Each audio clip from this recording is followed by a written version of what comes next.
Ya, mungkin itu pertanyaan Bapak Ibu. Kalau kita lihat judul perikop, ya, dalam pembacaan Alkitab kita hari ini, LAI, ya, Lembaga Alkitab Indonesia memberi judul yaitu Jangan Tawar Hati juga waktu menghadapi maut.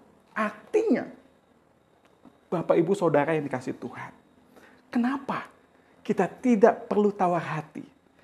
Artinya dikatakan, walaupun sampai maut, ya, sampai kita bertemu maut. Maut adalah musuh manusia yang sangat menakutkan. Artinya yang paling menakutkan sekalipun buat Bapak, Ibu, dan saya, buat kita orang yang percaya kepada Yesus Kristus, kita tidak perlu tawar hati. Ya, Bapak, Ibu, dan saya tidak perlu tawar hati. Alasannya apa? Pak Pendeta, saya nggak perlu tawar hati, kita nggak perlu tawar hati. Perhatikan ayat sebelumnya. Di ayat sebelumnya, kenapa kita tidak perlu tawar hati, tidak perlu putus asa? Jawabannya sangat jelas di ayat sebelumnya. Karena ada kuasa kebangkitan Kristus. Kuasa kebangkitan Kristus inilah yang menjamin kita untuk kita juga dibangkitkan ketika kita mengalami kematian secara tubuh. Tetapi Tuhan janji bahwa Tuhan memberi kebangkitan secara roh kita ketika kita mati. Bapak, Ibu, Saudara yang dikasihi Tuhan, artinya maut tidak lagi berkuasa atas kita orang percaya. Sehingga Bapak, Ibu, Saudara, kematian bukanlah hal yang menakutkan. Inilah yang membuat Bapak, Ibu, dan saya, jangan tawar hati. Penderitaan begitu berat, begitu sangat menakutkan sekalipun, enggak usah tawar hati, kata Tuhan. Bahkan sampai maut sekalipun, kita tidak perlu tawar hati. Karena maut telah dikalahkan oleh kuasa kebangkitan Kristus. Amin, Bapak, Ibu, Saudara. Yang terpenting sekarang Tuhan berkata, selama Bapak, Ibu, dan saya masih diizinkan ada di dunia ini, bagaimana Bapak, Ibu, dan saya, mari terus perbaharui. Apa yang perlu diperbaharui? Manusia batiniah kita. Manusia dalam kita ini. Karakter kita. Sikap hati Bapak, Ibu harus terus diperbaharui. Hari lepas hari. Semakin hari semakin menjadi seperti Kristus. Amin, Bapak, Ibu, Saudara. Yang kedua, bagaimana Bapak, Ibu, dan saya mampu tetap memiliki pengharapan di tengah penderitaan yang ada saat ini. Yang kedua, jawabannya di ayat 17. Sebab penderitaan yang ringan sekarang ini, perhatikan, Alkitab berkata penderitaan apapun di dunia ini, itu ringan. Dikatakan ada maksudnya, mengerjakan bagi kami apa? Kemuliaan kekal yang melebihi segala-galanya. Jauh lebih besar daripada penderitaan kami. Bapak, Ibu, Saudara yang dikasihi Tuhan. Yang kedua, bagaimana supaya kita tetap memiliki pengharapan di tengah penderitaan yang ada. Ingat, selalu ada maksud baik Tuhan dari setiap penderitaan yang terjadi. Ya, Bapak, Ibu, Saudara yang dikasihi Tuhan, tahukah kita Tuhan sedang mempersiapkan kita untuk menerima kemuliaan, sehingga selama di dunia ini Tuhan mengizinkan penderitaan, pergumulan hidup kita alami sebagai persiapan kita untuk masuk dalam surganya yang mulia. Jadi Bapak, Ibu, Saudara yang dikasihi Tuhan, kita harus selalu ingat, selalu ada maksud baik Tuhan dalam setiap penderitaan yang terjadi. Ketika pergumulan, masalah, sakit, penyakit, dan lain sebagainya, jangan bertanya mengapa Tuhan. Ya, karena pergumulan, masalah yang Tuhan izinkan adalah alat yang Tuhan pakai untuk membentuk kita. Sehingga harus yang menjadi pertanyaannya ketika ada persoalan, ketika ada penderitaan, ketika ada pergumulan, tanya sama Tuhan, Tuhan, apa yang Engkau mau saya pelajari? Ya, mungkin Tuhan mau mengajar kita untuk lebih mengasihi. Mungkin saat itu Tuhan mau mengajar kita bagaimana mengampuni, mengajar kita bersabar dalam penderitaan, mengajar kita bagaimana memiliki pribadi yang mampu menguasai diri. Mungkin di tengah COVID ini Tuhan mau mengajak kita untuk lebih dekat lagi dengan Tuhan, lebih sungguh-sungguh lagi dalam doa. Selalu ada maksud baik Tuhan dalam setiap penderitaan yang terjadi. Bapak, Ibu, Saudara yang dikasih Tuhan. Belum lama ini ada tetangga saya. Dia punya papa kena terpapar COVID. Dan dia datang pada saya. Mungkin dia tahu karena saya pendeta.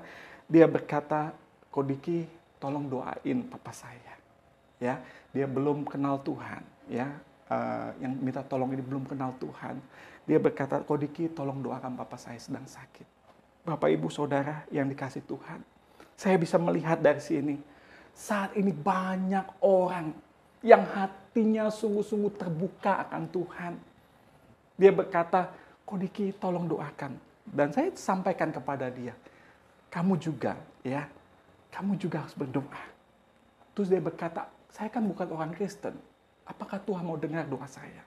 Di situ saya mengajarkan dia bagaimana Tuhan mau mendengar. Tuhan Yesus mau mendengar kamu. Ya, Bapak, Ibu, Saudara yang dikasih Tuhan. Saya mau sampaikan hal ini. Bapak, Ibu, Saudara yang kasih Tuhan. Banyak orang sekitar kita saat ini membutuhkan kekuatan, membutuhkan penghiburan, membutuhkan Tuhan dalam hidup mereka. Ini kesempatan kita. Jadilah saksi Tuhan. Amin. Bapak, Ibu, Saudara yang kasih Tuhan. COVID ini membuka banyak mata rohani orang. Bagaimana mereka sungguh-sungguh membutuhkan Tuhan. Sungguh-sungguh memerlukan Tuhan. Mari Bapak, Ibu, Saudara. Kita ingat selalu ada maksud baik Tuhan dalam setiap penderitaan. Itu akan menguatkan kita. Yang ketiga, yang terakhir, saya sampaikan dengan singkat, bagaimana caranya supaya kita bisa tetap memiliki pengharapan di tengah penderitaan yang ada.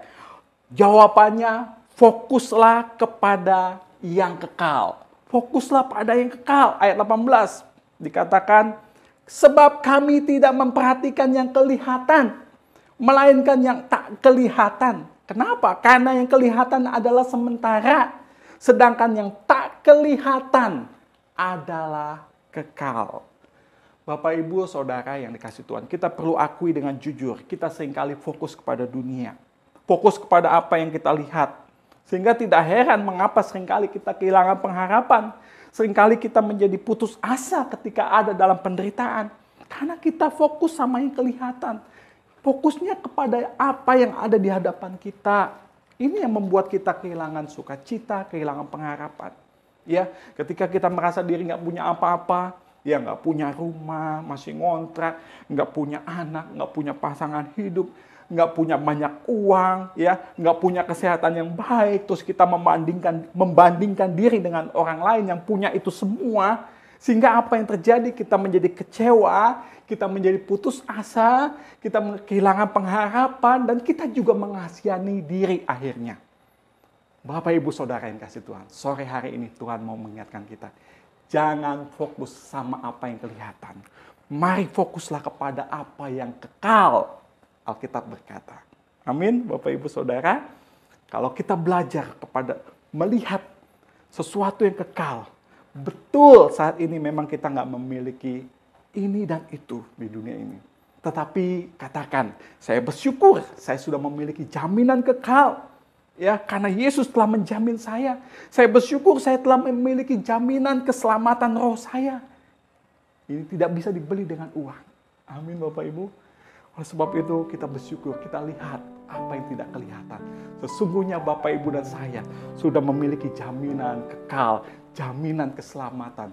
Ini yang perlu kita syukuri. Dan Bapak, Ibu, Saudara yang dikasih Tuhan, ketika kita menyadari hal itu, kita akan memiliki pengharapan di tengah penderitaan.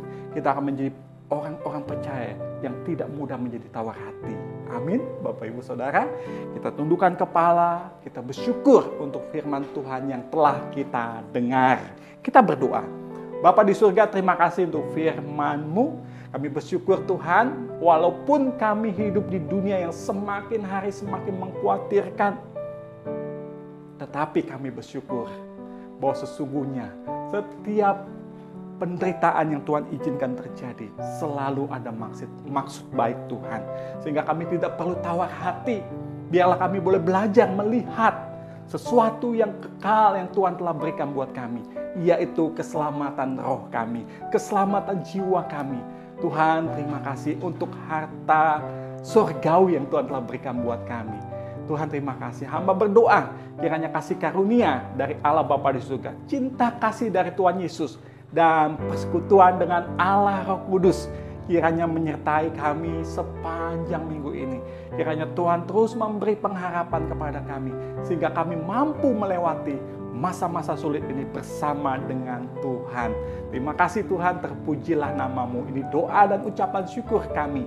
Dalam nama Tuhan Yesus kami berdoa dan kami mengucap syukur. Amin. Amin Bapak Ibu Saudara yang kasih Tuhan. Mari teruslah berpengharapan kepada Yesus Kristus, karena Dia adalah pengharapan kita yang sejati. Amin.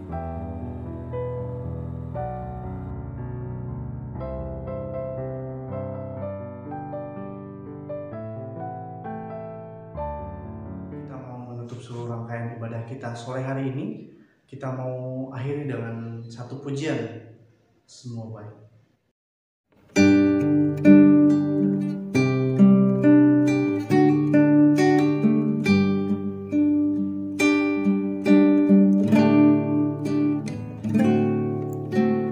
Dari semula telah kau tetapkan hidupku dalam tanganmu, dalam rencanamu Tuhan.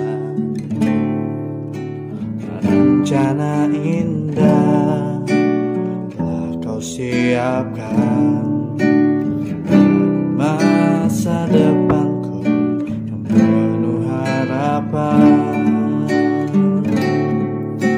Semua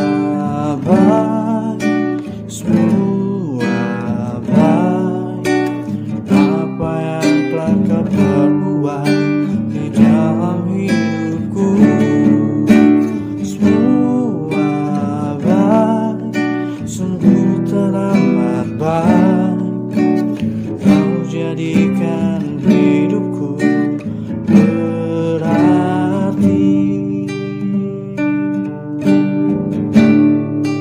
Selamat hari Minggu, Tuhan Yesus memberkati.